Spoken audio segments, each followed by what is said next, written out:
Donetsk city NGO Svitlana Zakrevska, experts from that organization, Serhiy Bondarenko and Natalia Kazionnova.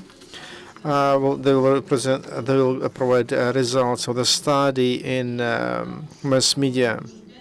And also we're thankful that a lawyer who's a partner from Omega-Verdykt and a supporter of Glib Omelchenko. He supports the civic initiative Omega-Verdykt, human rights activist. I would like to give the floor to Serhiy.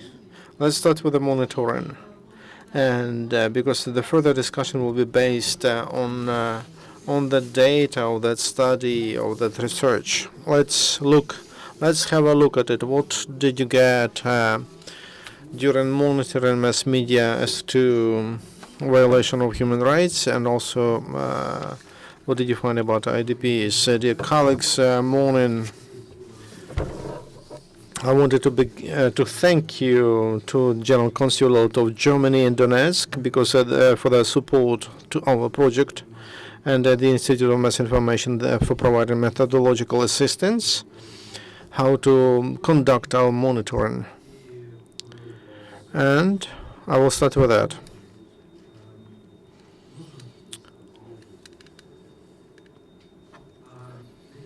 Look, I will not take your time speaking about methodology. I'll speak about the monitoring. The main goal was to assess violation of human rights or compliance with human rights, or how rights of IDPs are violated. We monitored Luhansk, Donetsk region, Kharkiv, Zaporizhzhia, Dnipropetrovsk.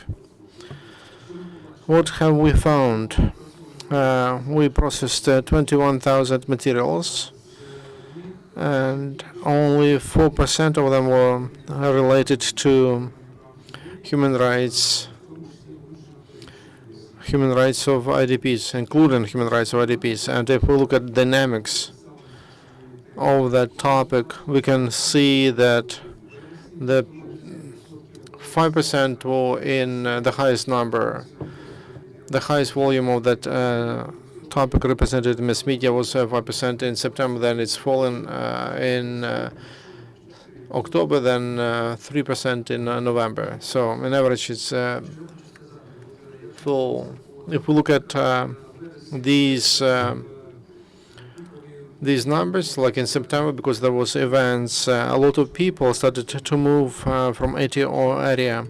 And the campaign to the parliament began, and so politicians and political parties used that topic.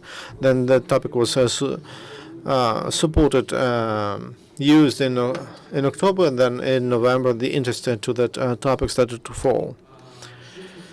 As to materials, topics of materials, we considered 4 directions. As to human rights, first of all, social economic rights, basic rights, political rights, cultural and religious rights. Social economic rights, what did we monitor? How people are provided with their social payments, pensions, decent conditions of life, and an opportunity to get a job, and everything related to social services and economic rights. Basic rights like right for life, for health, for access to food. These are basic rights. What do we see? In during different months, those numbers were different. If in September they were interested in basic rights of basic human rights, and because there were more activities in TO area, there were a lot of materials related to life and health of people who were arrested, got into captivity, or tortured. Then, closer to elections, they started to speak more about social economic rights of people, and like payments, social payments, pensions. They spoke about satisfying rights of children for education, complying with that right, and political rights. The interest The highest interest was before elections, so in the end of September and in October. Especially, the highest interest was when they passed the law on providing opportunity for IDPs to and access to a simplified procedure to re-register their voting, and then religious and cultural rights. And the highest interest was in September, when in mass media they spoke about limitation of access in Crimea to Ukrainian language, when they stopped schools, closed schools, departments, and faculties. Then in October and November, that topic was not mentioned, was not discussed. As to general standards, we used the methodology of the Institute of Mass Information, and completely, I will not speak about the methodology. You can find it on the website of the Institute. Materials assessed according to 6 criteria: facts and comments, strictness, full materials about the issue and balance of opinions. And in 86% of cases, we saw that material was true, so we could verify sources of information. So they referred to, there was a reference there to people, structures, organizations, etc. In the majority of cases, 78%. 78% of materials, journalists were trying to be objective, didn't put their own comments and didn't give their assessment to events or situations. In the majority of materials, they were precise.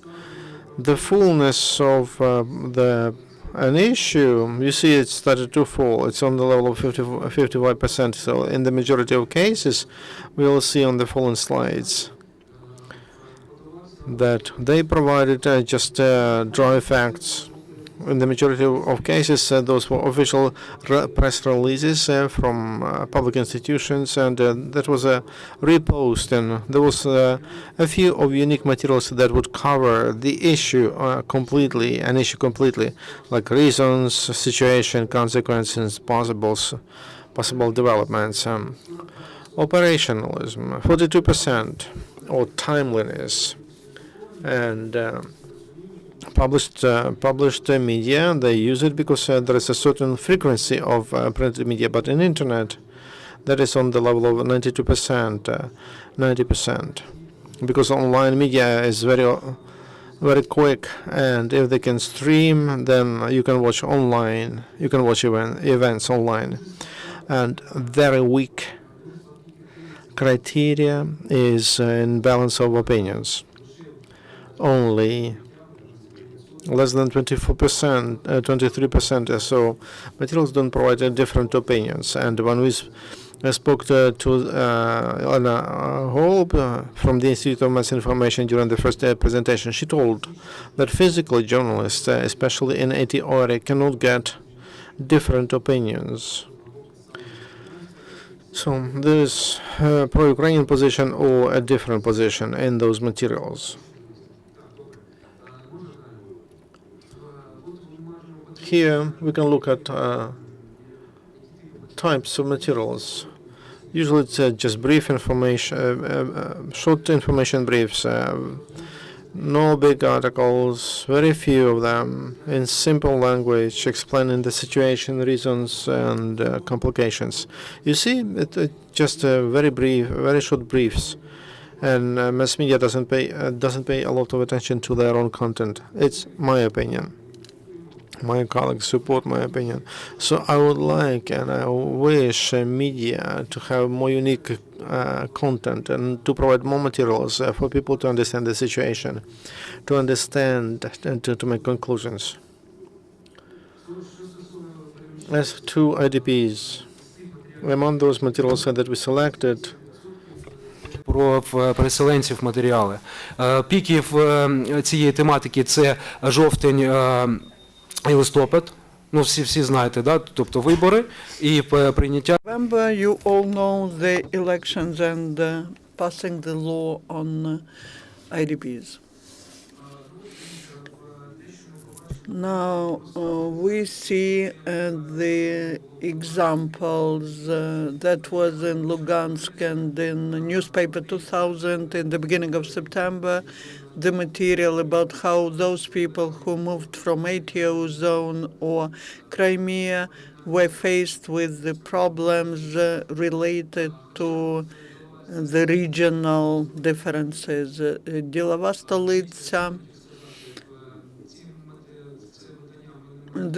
We were not monitoring this publication, but the colleagues sent us materials, and in September and October there were 7 materials published, which quite negatively were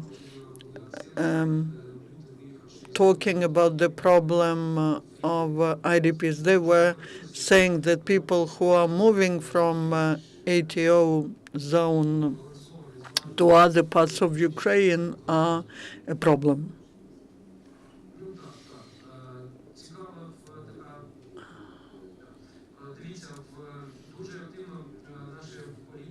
Our politicians, our political forces were actively using that.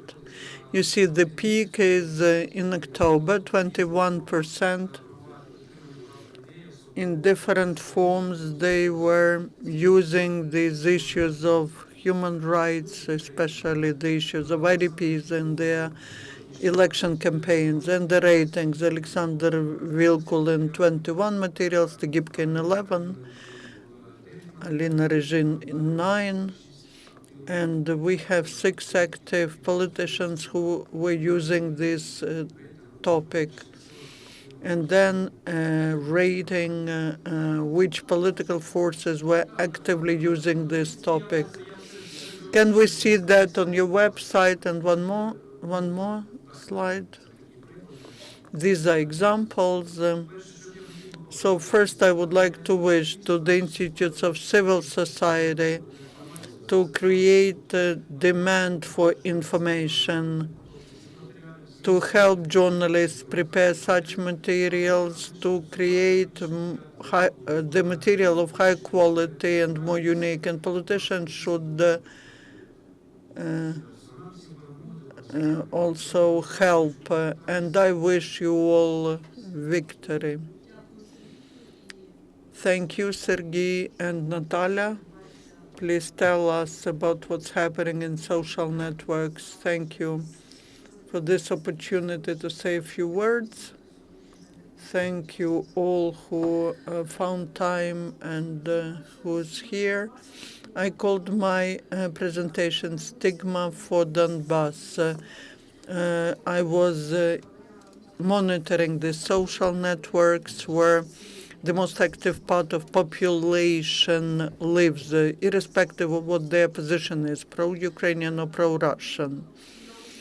Here, basically, we have a vicious circle, which is difficult to break. These are bloggers, mass media of different level, the citizens of ATO zone, those who left ATO zone, and public figures. All these groups participate in this process. Here, again, these are the main waves of movements when people were moving from different zones. March, April, they were leaving Crimea. Then after the military action started in Donetsk and Lugansk regions, people started leaving these areas. Donetsk and Lugansk started moving in summer. And the third wave is August, September, after Ukrainian army stopped offense. The geography of movement, I will not talk about that to save time, but I will comment that the next slide. Here, this is What's happening with Russia? The information is very close. There's just official data, and the figure is 830,000 people in November.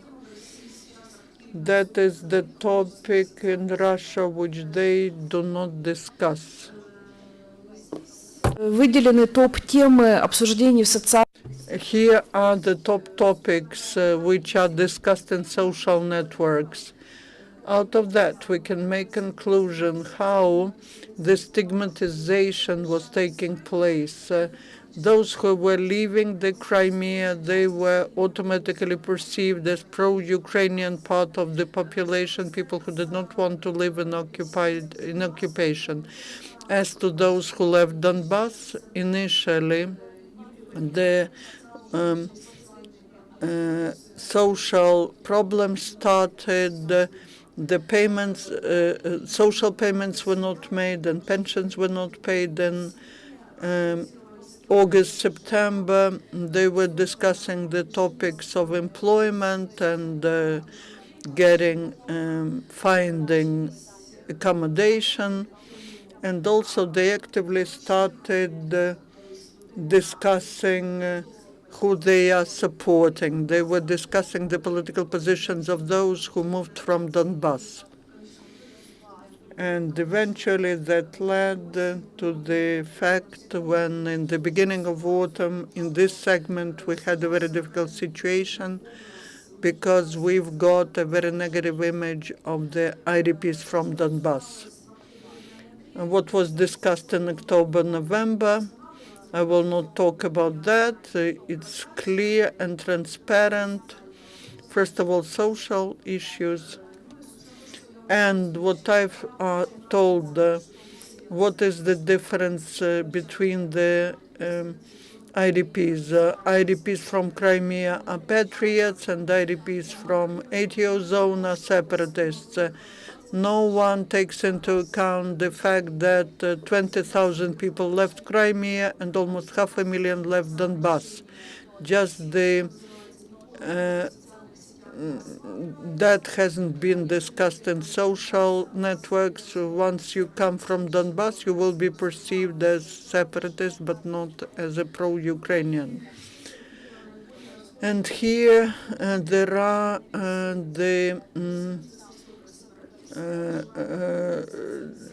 what those people are called. The IDPs from the East are separatists. They do not want to work and get socialized. In case you do not pay for your accommodation, you cannot do anything to IDPs. And also there was quite a negligent attitude to the IDPs. The most problematic regions where people complaining that IDPs are discriminated, this the east of Ukraine, then Kharkiv, Dnipropetrovsk, Zaporozhye, Mariupol. Before Mariupol became the city at the front line, because there were most of the IDPs who moved to these regions, and the tension was growing there. Kiev also, because many people came here, and Kiev and Kievites were not ready for such an inflow of IDPs. And Russia is problematic. The whole of Russia is problematic. And my own conclusion is the further it is from the east of Ukraine and from Kiev, the less problems the IDPs have. The people who moved to Lviv, Ivano-Frankivsk, Ternopil, Transcarpathian regions, they face less problems. Thank you. Perfect. Very quickly. And Svitlana Zakrevska, please say a few words about your observations, your conclusions when you were doing trainings for journalists. Microphone. As you can see, we were monitoring mass media, social networks, and we were conducting some training for journalists. I would like to emphasize some of the conclusions that were made by my colleagues. I would like to emphasize one thing. The IDPs got stigmatized in social networks, mass media. We're taking a lot of materials from social networks. My observation was that something is shared on a Facebook, and tomorrow I see that on the central TV channels without any journalist investigations, without any checking. A lot of subjective opinions were used by TV channels, and also we are impressed in the eastern regions, as Natalia emphasized, there was the biggest stigmatization of the IDPs, and that's where they were moving mostly. And it was surprising that the mass media was not paying enough attention to these regions. This situation is not clear for me. The most problematic regions and practically no materials in mass media. Those 28%, 20% of these materials, 80% of that is just when they were reprinting some official documents. Our authorities have not felt the problems of IDPs and were strangely reacting to the situation in the country. Almost a year we have this strange situation in the country when 8 million people, and that is more than 3 Baltic states of European Union, and these people are in an awful situation. People lost everything: houses, apartments, money, work. Practically they lost everything, and the state was reacting in a strange manner. And though we didn't plan to monitor the official bodies, but when we were organizing the training or education trips to ATO zone, we were seeing it. And I would like to share my observations when we were monitoring the state institutions which work with IDPs. So the result of the monitoring of the structures working with IDPs. So what we've observed in the result of very quick monitoring, if we would look more attentively at this presentation, such presentation would take about 4 hours. And we would be enumerating what are the defects in the work of these bodies. First of all, that their actions are not coordinated. The actions of the central and executive bodies are not coordinated. We saw that very often the resolutions issued by the central authorities, they do not reach the local agencies, or people do not understand what these things are about. Certain things are done in Kiev, but locally people do not understand these things. Also, the local authorities very often cannot organize their work. And also we saw how the civil servants were abusing their powers. That all led to violation of the rights of IDPs. All of those who are IDPs, they probably have felt it. Awful things are happening in some regions, especially in the regions where we were working. There are requirements to present the documents which are not mentioned in the resolution, the information about the time schedule of the Center of Social Services is not unified there. This information is not on the websites of local administrations. Very often people come from different cities to get registered, and because there's no time schedule of work, this is something that these people need. Also, there are some additional obstacles, and one of them is loan lines, and among people who would like to get registered as IDPs, and there is no efforts of local authorities to organize the line for them. For example, in one of the cities in Donetsk region, we heard from IDPs, from people who work with them. We heard a story that in this city there were 10,000 pensioners, and the number of people who are working with them in social services and pension funds, there was a certain number of people working with them. During the last 2 to 3 months, 40 more thousand pensioners got registered. You can imagine the number of pensioners went up by 5 times. And the number of people, of the staff dealing with them was the same. That's why we have huge lines. Also in many regions, in Chernihiv, for example, in Kiev region, in Kiev city, many centers of social services, they introduce additional registrations that are not required by the law. In some regions, they force people to come and to visit the office once a month. So there are some things that are not provided in the law, but every center does something on its own.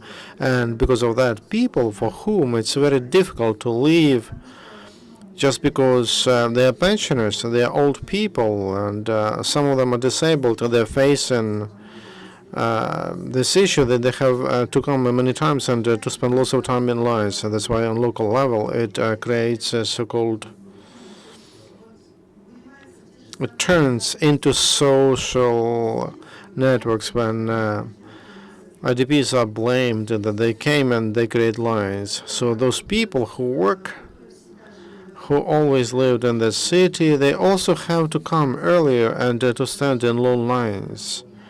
So IDPs are blamed that we have lines now, when in fact it's just bad logistics done by the bodies that are responsible for working with IDPs. So also the Cabinet of Ministers issued a regulation, and they identified the territory of ITO, and then that regulation existed several weeks. Then they seized the work of that regulation. It causes bad consequences, and for IDPs and businessmen for whom they issued a law from the point of view that they have a chance not to pay taxes because many people left, they lost their business, and for the goods are there, and those warehouses were looted. So they don't have business, but they have to pay taxes. And from the point of view of common sense, it's nonsense. Nevertheless, the law was issued. It proved that they have moratorium to pay taxes, but only those who left from ITO territory. But then the territory of ITO is not identified. If you notice the publications in mass media, remember that slide where it was about publications about economic issues. It was in October. And we know that in October there were elections and many laws approved in our country. They came up just because of advertising campaign. in the country. My colleague lawyer will inform you about that. I speak from a practical point of view, from what we saw, what we understood when we communicated with people, that for many people, those laws were just approved for PR during the campaign, but not to provide real assistance to people. But 400 hryvnia for IDPs, it's not an assistance, right? You understand that. It was just PR before elections, but at the same time, life of people is at stake just because of PR. And at present, we don't have any law that can work, and that is focused on the support of IDPs. But they passed several laws. It's better if they didn't, because they played a bad trick with those people who left from ATO and who continue living from ATO area. So these are our observations, and so we monitor the situation related to violation of human rights in the context of this focus group. And we analyzed what was happening in mass media, what was happening in social networks, and what was happening in real life. So, in authorities, etc. By all three parameters, when we analyze them, I can make a conclusion that before this situation, Ukraine, in my understanding, and understanding of other human rights organizations, it was quite a good country from the point of view of complying with human rights. And at present, in the context of what is happening to IDPs, this is not a very good country. So human rights are abused, like all articles are abused. If you open the Declaration of Human Rights and if you look at all the articles, there is no article which is not abused in the context of IDPs. Now I would like to give the floor to a lawyer, No. We'll listen to him later. Thank you very much for your overview. The only thing I wanted to say that maybe we should not speak about issues of small business. It's a different topic, and we don't have representatives from fiscal service or from the fiscal register. Let's speak more about common people, common IDP, who's trying to find a job and who receives a document of IDP. They go to a hospital. So let's keep closer to this topic. I would like to hear what they think on the other side. Those who are trying to help us and those who put into life decisions of the government. So Oksana, you first, and or maybe Metro.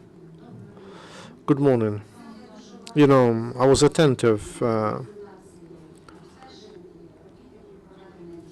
I listened with attention. You did a lot of work. I was thinking and I thought, what should I tell you? We all Ukrainians. We know that nobody was. We've never been in such a situation. Was anyone ready for this war? What about our legislation? We knew that in Ukraine we would have IDPs, that we would have refugees. It happened with Crimea. We had the reaction. We passed the law on Crimea. They regulated all legislation in order to fit on the level of legislation. So they passed the law on providing rights and freedoms of IDPs. This the law to provide rights on temporarily occupied territory. It allowed to regulate the issue of whether it's Crimea or any situation. And we were ready to work further when they passed the law on rights and freedoms of IDPs. Yes, the law has flaws, and all efforts are directed at correcting those flaws, to simplify the work of people who provide services, and to simplify and protect people who need that protection. I want to say that Ukraine has lots of problems with Crimea, and after financial economic crisis, Also, we have problems of ATO. But in fact, on the labor market, the situation is not the best. The growth of unemployment is huge, is unbelievable. Now there are cuts of jobs, and people turn from economically active to economically not active. What does it mean? 650,000 people. It means if you give them a job or good conditions for their work. What are good conditions? Very good salary and conditions of work. Those 650,000 people will be ready to work. More than 500,000 of people who are located on territories where it's safe to live, and every third is the person who can work. Every third is able to work.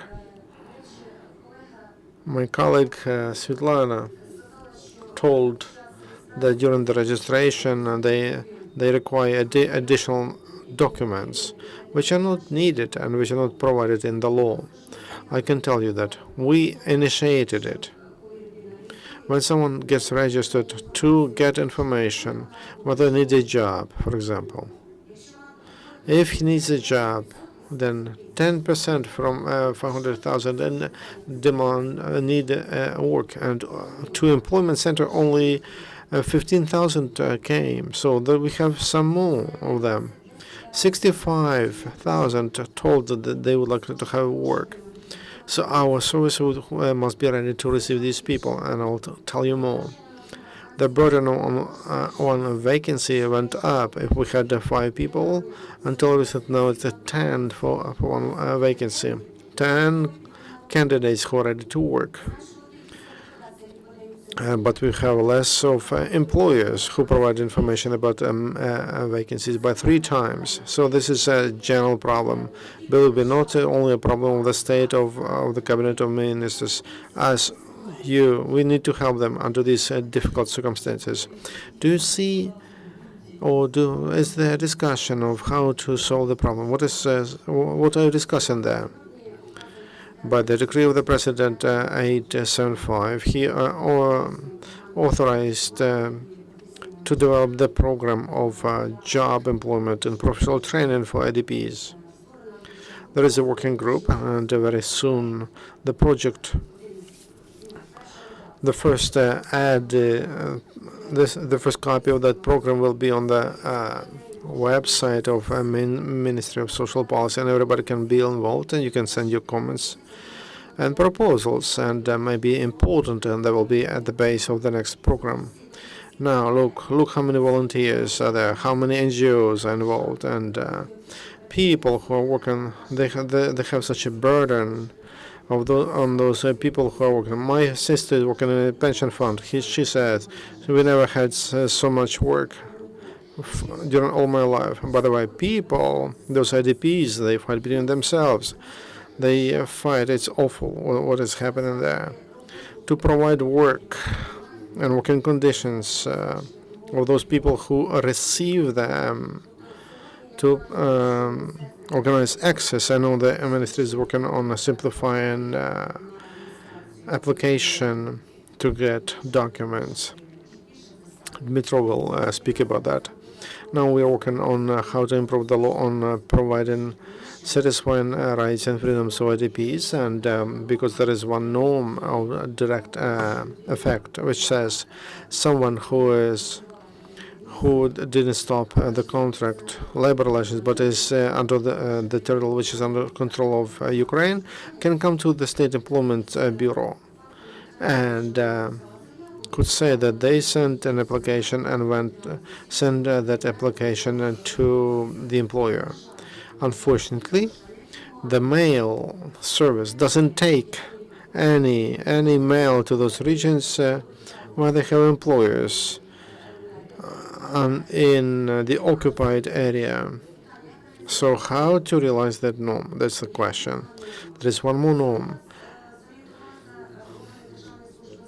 State Employment Bureau provides free services to fill applications to courts. Courts consider that issue for 2-3 days, and someone gets rights. that are provided by the law. By the way, all people should know that independently on whether you are working or not, anyone could come to the services, to the employment bureau, to any even district employment bureau, and they will help them. There's a website, TrudeUA. It's their problem. Can you go and see what vacancies are available? There are several steps to find a job. I can employ myself. I can apply to agencies, and we have 14,000 of them. And also I can directly find a job through through employment bureau. And then assistance. We see the second, the third wave, as Natalia reported. The first wave was leaving the zone. The second wave, people ask question, how, for which money can we live? There should be certain rights guaranteed by the Constitution. Then the question, how to get social assistance, how to get accommodation, how to get job. If you give a good job to people, then all other issues would be resolved. The first issue is employment, but in the period when people are looking for jobs, then people should be supported materially. And that is at the expense of the fund for unemployment fund. So we need all the data, we need certain document which will, in the result of getting it, the person will be receiving 547 hryvnias. I believe that my colleague will talk about more details on the employment service. Dmitro probably will talk about the problems that people face during registration. First registration, getting the certificate. Dmitro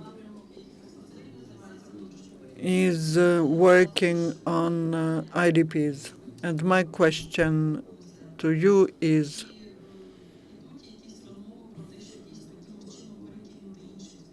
are you thinking about moving some specialists to help in issuing the certificates so that the lines are not so big? My colleagues have already mentioned no one was ready in the country to this situation with the events in Crimea and in the East. And the local bodies were not ready, those who are registering. We lacked people and we lacked material, technical support.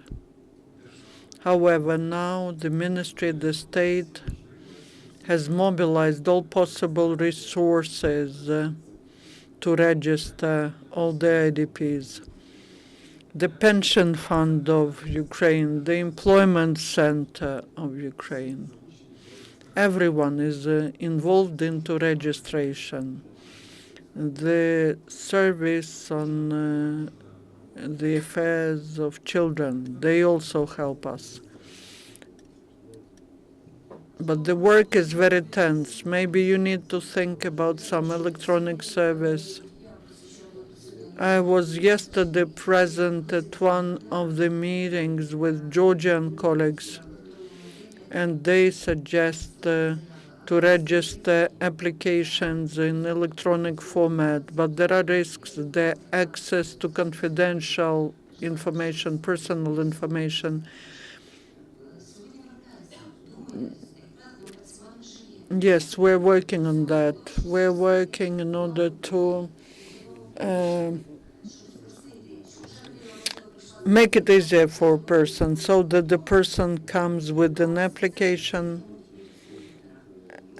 and or maybe even could send the application via email. We're working on that. A very brief comment. In fact, what you have mentioned, you are saying some general things. You're not talking about any specific things. We are talking about specific things. All these lines, they are because the organization of work is very bad in your agencies. What are you doing? What specifically you are doing for this organization of work to improve? Then very often all these problems start because your units put forward some requirements to produce some documents, additional documents. They demand to bring 2 witnesses. The agreement is not enough for them. People bring 1 certificate, then finds out that needs to bring many more certificates. Every person stands in line several times. Your structural units create these things. When I worked in the projects which were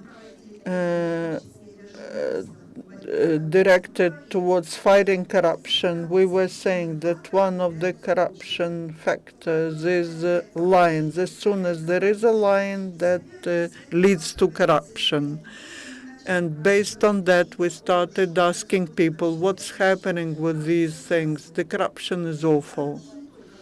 And it's not just corruption. It's not just about civil servants. Everyone earns money. People suffer. People die literally in these lines, but others earn money. Some elderly ladies who register them in their apartments, the civil servants in ZECs who issue certificates, the civil servants who are registering, who are helping people to do it without the line.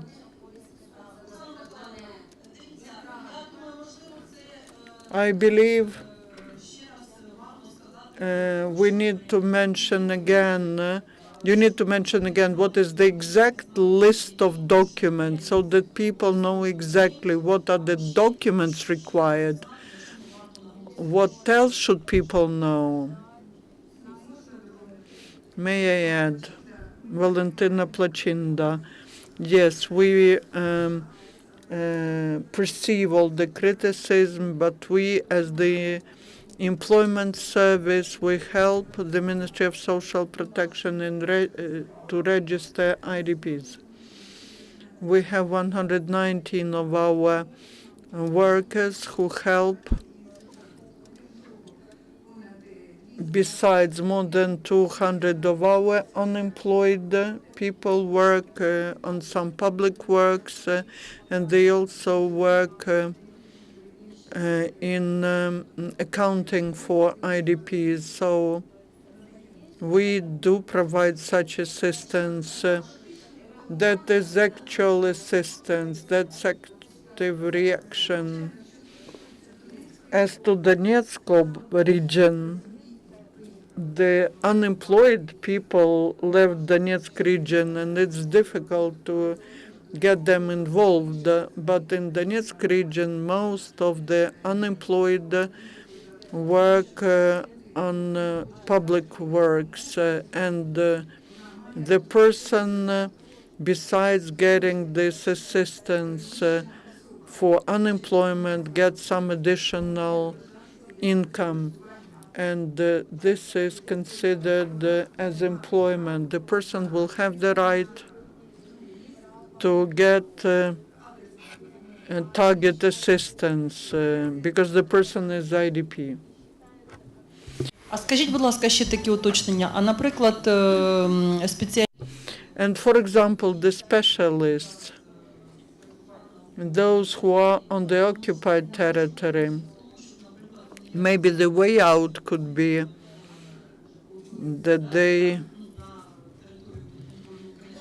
could go to the territory which is under the control of the Ukraine, all our employment centers which were on the territory which is not under the control of Ukrainian authorities were moved to other regions of Donetsk and Lugansk regions, to the areas which are under the control of Ukrainian authorities. And our employment centers on our territory, on the territory which was not under control of Ukrainian authorities, were not working because of these events taking place there, and for all the unemployed who were accounted, who were registered there, they did not attend these centers, and that was allowed. Then, when it was announced that the employment centers were moved in Lugansk region, that announcement was made on the 3rd of December. In the Donetsk region, it was made on the 26th of November. Now, 30 days are given to a person, and within these 30 days, the person has to attend the employment center. Our unemployed who live on the territory which is not under the control of Ukrainian authorities during 30 days have the chance to attend to visit any employment center anywhere. And for this whole period, the person will get the money for unemployment as unemployment assistance. Could you please again give us an exact list of documents which are required, and then we would listen to Glib. For employment for IDPs, just back to what Svitlana said, because of these lines and because the process is organized so poorly, please give us the list of documents. I also would like to stress that not a single team of the regional body of social protection was, well, that's a big burden per person. We're talking about requirement to bring some additional documents. Based on a normal logic, to reduce this burden, it's enough to take the list of documents, which is not big, and make it exclusive.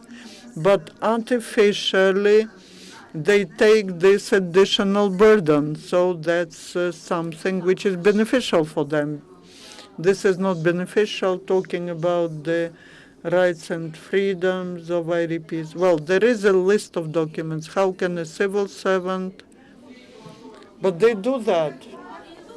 Є перелік документів, розумієте? Причому That's the list of documents. That's the norm of the law. 5 секунд. Все дуже доброзичливо, вічливо. За 3 секунди. де невічливо? Маріуполь, будь ласка, принесіть, будь ласка, мені справку, що у вас немає будівель якогось на зонах підконтрольних Україні. Перше. Друге, принесіть мені, будь ласка, справочку, що у вас немає 2 автомобілів.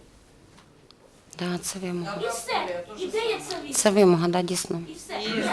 Я не повинна... ЖЕКи і свідки – це те, що розповсюджене, довідки ЖЕКів. Довідку щодо цього, що немає цих автомобілів. Це не для реєстрації, це, напевно, для призначення грошової. This is not for registration. The microphone is not on, that is why the translation is impossible. Колего, дуже багато. I support the colleague. There are many complaints. Donetsk, Lugansk region, Zakrevska also. There are many requirements. When people just want to get registered as IDPs, they demand some documents which have nothing to do to that.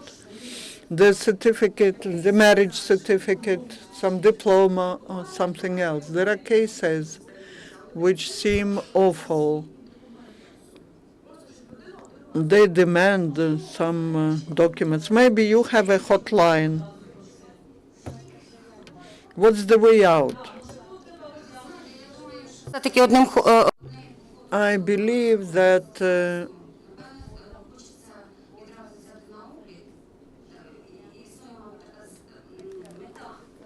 there is probably you need to register the person and define whether the person needs the material support. When you were registering your mother, they were taking all these documents from you. When you were registered. Ну, може, це все в часі, коли прийнята постанова, ну. В постанові немає того, що я повинна додавати довідку, що в мене немає тих двох машин. Там немає. Вказується Усне за... заявлення, все. Я усно маю сказати, а в Маріуполі в мене затримують цю довідку. Вибачте, Написали, відреагуємо.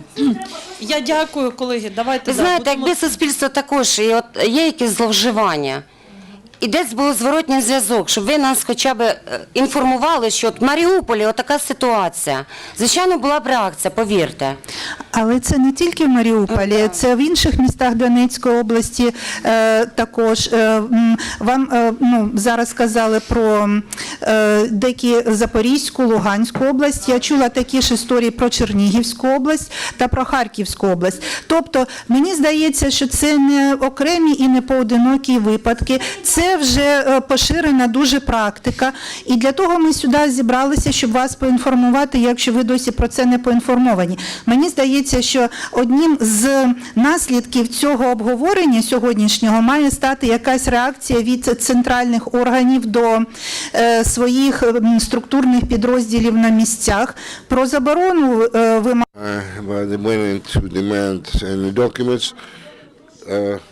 Мало часу, проблема зрозуміла. Я ще раз просто хочу уточнити, що робити в таких випадках, якщо здається щось неправомірним? Чи є гаряча лінія? Чи що має робити людина? Дуже коротко. По-перше, потрібно звертатися з цими пропозиціями, своїми зауваженнями. В письмовому вигляді ви можете звертатися в управління на місцях, можете звертатися в міністерство. При міністерстві гаряча лінія. Всі зауваження враховані. Давайте її озвучимо. Ті засоби масової інформації. Those journalists who are present, they will try to promote that hotline for people to know this is a part of corruption. As to the legislation, we have it. It's not perfect. It is under the process of improvement. And it's working. You speak about abuse of those people who receive documents. We wrote down. We all review it. Colleagues, when you have questions, I have to give the microphone because interpreters don't hear your question. Could you name the hotline number on the website? We have little time.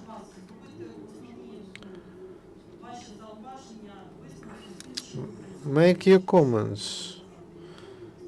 What could you say as a lawyer? What can be improved in legislation? Good morning. Recently, as you know, a lot of laws were passed related to IDPs. Yes, I would like to draw your attention, first of all, to the process of considering such laws.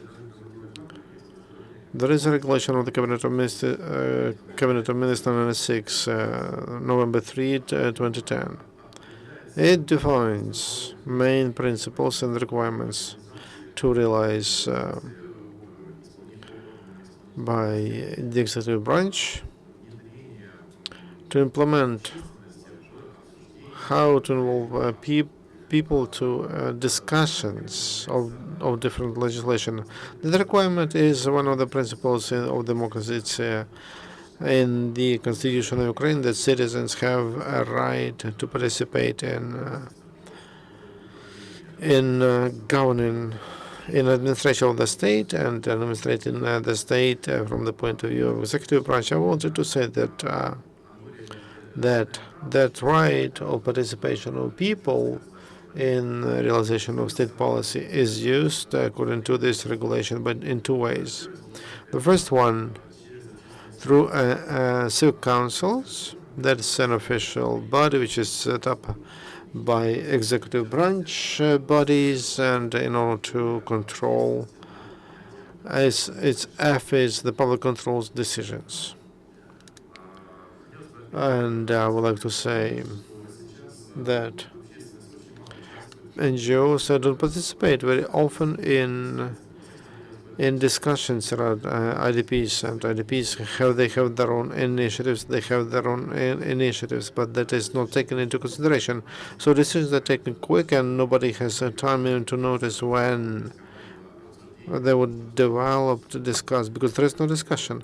Also, I would like to draw your attention that many laws set up rights for IDPs. We have lots of rights, but no tools for realization. For example, the law of Ukraine on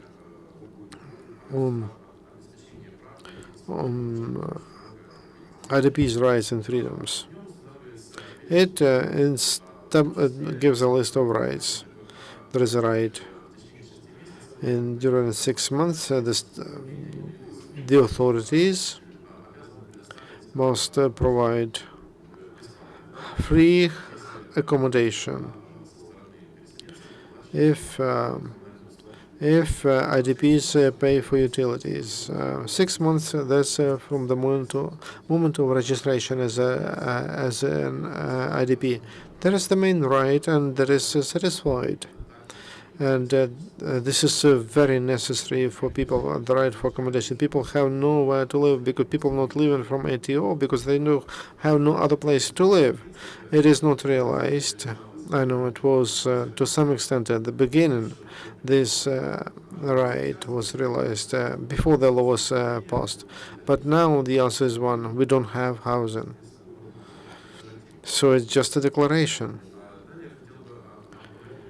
Then Regulation 595 of Cabinet of Ministers as to, in the context that social payments or pensions, welfare from the state budget and from the pension fund budget and from other budgets,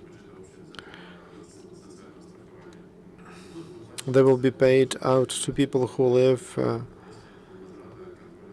in ATO area only after Ukrainian government takes control. It's illegal because the program which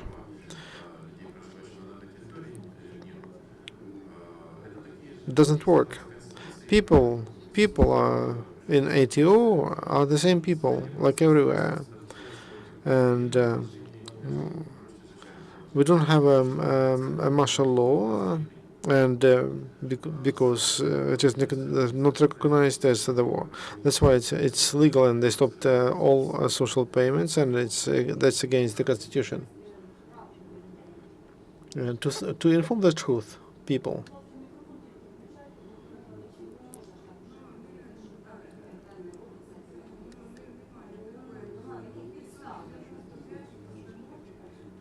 In 595, it says that the state institution should move to the safe territory, and that they seize payments. It doesn't say. That regulation doesn't say. I'll read you. According to Regulation 95, people who live and registered in Donetsk and Luhansk and Donetsk on that are not under control, but will receive pensions and other social payments from the state budget, from the pension fund and other funds, only after the territory gets under the control of Ukrainian government. How could you interpret? How can you interpret it? This is a violation of the Constitution. Let's explain that moment quickly, and let's give a chance for journalists to ask questions. What is the tool? How? You saw how many times? It's not. We don't speak about tools, so that they will not be paid. But people can move to the safe territory and to get that money. So really we don't have such an opportunity. The state has not provided anything to the people, no opportunity to evacuate, nowhere to live, nothing. So the state has not provided that opportunity, and that's why it violates the constitution, and also they put life of people under direct threat. And I can give you a concrete example. I'm a mother with her 2 small kids. It is not working. 2 years, one kid is a year, and the other one 2 years old, and the other one 6 months. She has almost no money, and it's enough to rent the cheapest apartment in the faraway village for 1 month. She says, I will leave with these children. What will I do? Will she live for you 400 or 800? Again, our participants from the ministry will take that into consideration. Maybe we'll send some requests, because we don't have a prime minister, not the head of the state, to solve these issues. And Glib, if you have any 1 or 2 comments, conclusions, important, please tell them. We need to round up. It was mentioned many times that it's possible to re-register, etc., but re-registration for social payments is provided by to a person.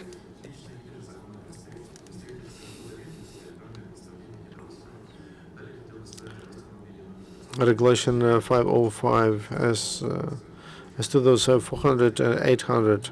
It's not clear from legal point of view where did they get these sums, because we have a minimum subsistence level, though it doesn't include inflation. But why did we pass it? Maybe for other social payments to be related to it. It's not clear from where the government took those sums, 400 and 800. It's not clear at all. Let me clarify. What's the solution? What's the solution, do you see? Maybe experts and civic experts and professionals, lawyers and economists, if they are invited and involved into the procedure of development, decision development, could be a solution. Could it improve the situation with IDPs? Just for us not to ask why this, and for decision to be of better quality. What's the solution?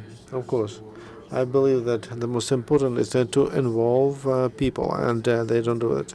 IDPs, they have their own initiatives, and they are ready to participate in legislation development that will defend their problems.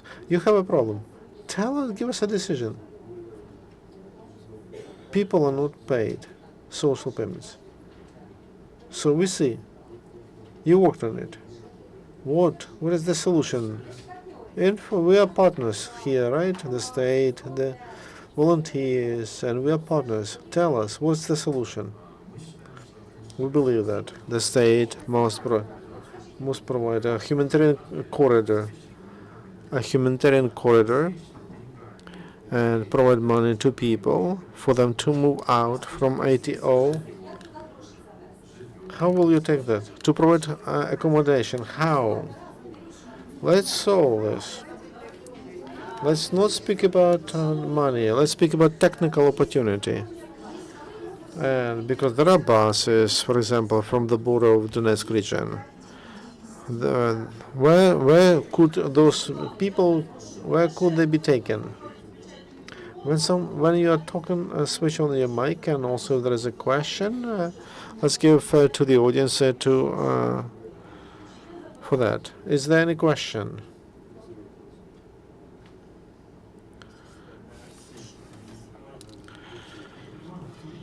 Look, for us as journalists, to interpret trends, it's very important that to receive these basic numbers, just to understand trends, to analyze it in numbers. For us not to use just words, good or bad. How many people received those payments for IDPs?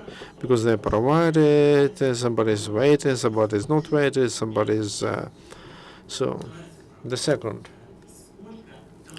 how additional how how many additional professionals were involved to organize the work to prevent that picture, like wine lines and event regions, and how many people did you involve to enlarge your staff to process those people? The third number, where to go? How many apartments or beds the state provided free and for IDPs?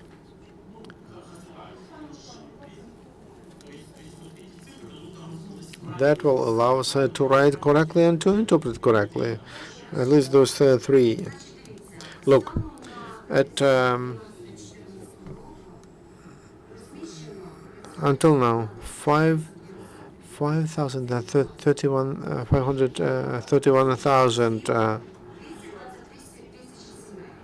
223,000 families.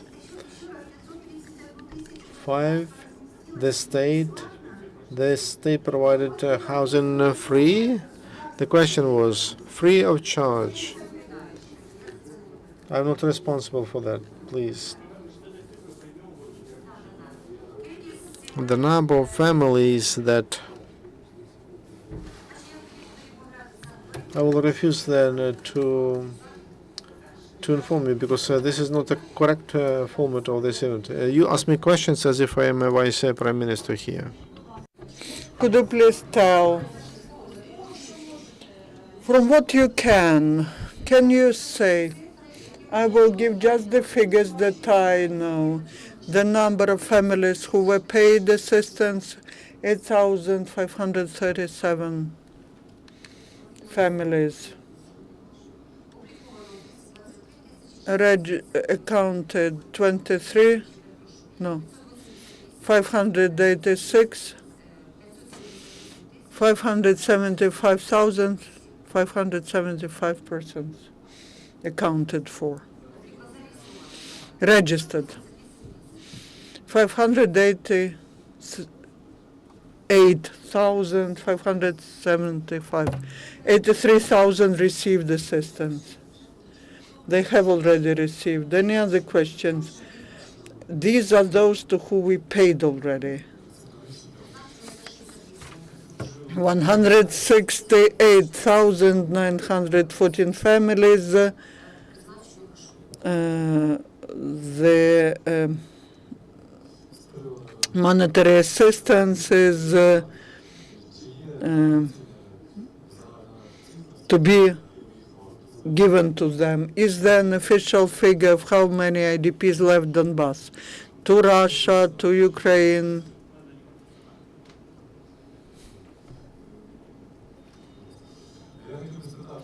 I would like to ask what topics are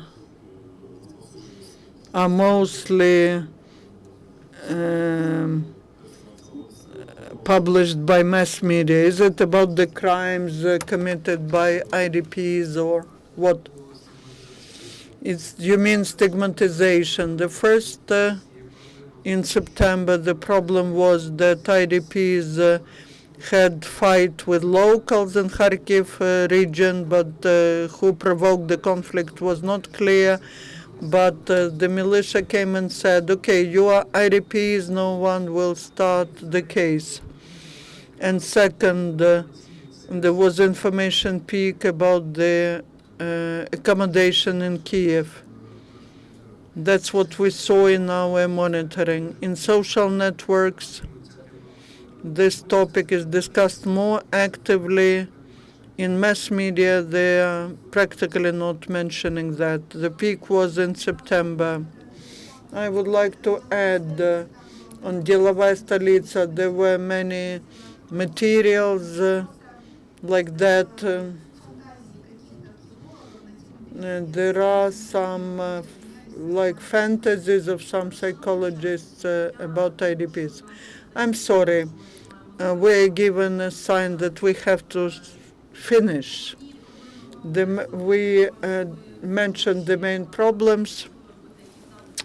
I hope that we will disseminate more information later, but despite the fact that it was quite tense, I would like to thank you for your time and for the information that you shared. Thank you, colleagues. And maybe individually you will talk to our